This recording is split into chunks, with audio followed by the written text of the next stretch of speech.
Providing your audience with engaging, relevant, value-add content is as important now as it has ever been, especially during these COVID times when a lot more people are online. But how do you keep it interesting and not all about you or your product or service? Well, you invite people along, chosen experts in their field, to talk about matters that interest your audience. As an example, I've been producing some fireside chats, couch-style interviews with people who are experts in the marketing and communications sector, not just video production. But this video blog is all about how to do that in these restrictive times, and I think it's going to be even easier to do this because people are more up for being on video, albeit via Zoom or a recording media that your laptop uses. It's becoming much more familiar. So I would suggest that you grab this chance.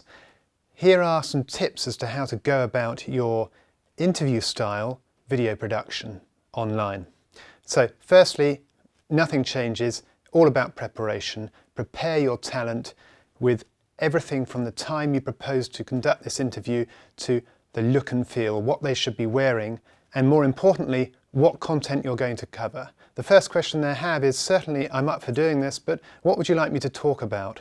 So prepare all that in a detailed document that they can reference. We call it a video production checklist, and if you'd like one, there's a link in the blog below, and please download it. Now, when it comes to composition, I've seen a lot of videos where they've had a webinar and they're speaking to somebody and everyone's looking straight down the lens. So from an audience's point of view, that's probably not the best style. It's quite confrontational. So how about taking some time to configure that composition? And what I mean is this: ask your talent to look off camera. And you look off camera as well.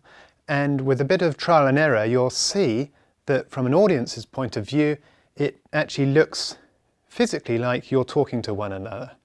Now, you're never going to fool the audience. Clearly it's a Zoom recording or something similar, but it's less confrontational and more relaxing from an audience engagement point of view. Thirdly, audio. Due to bandwidth and varying specifications in devices that people use, audio on Zoom recordings, webinars, is historically never that good. So my recommendation is to ask the talent and yourself, get yourself to record the audio separately. And you can do this with a smartphone. There are apps that record audio. In fact, I think the smartphone, certainly the Apple, has an inbuilt audio recording function. One step better is to plug in a lapel microphone, rather like this one here, to your device. So record the audio separately and then edit that in.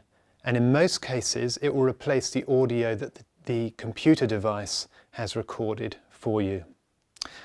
Then we talk about the value of editing. So editing your video means that you can brand it. Think about changing the color of the background to your brand, adding your logo, name titles, but also, as in conventional video production, if you're talking about something and it's useful for the audience to see it, then cut away to that footage. Maybe it's a screen recording of software you're talking about, or even some stock footage if you can't get out there and film some content that's relevant. It just helps with the engagement of your video. Now, the last thing to do is to test all this. And the best time to do it is prior to starting the video production that you've arranged. So allow 15 minutes of setup time, and that way your talent, the person you're interviewing, it will be prepared for that delay. Okay? So I've mentioned a few things, and I have provided below a link to the production checklist. Also, if you want to follow me on LinkedIn for more tips and tricks, especially in relation to producing engaging video content during these restricted times, then please follow the link below. Thank you for watching.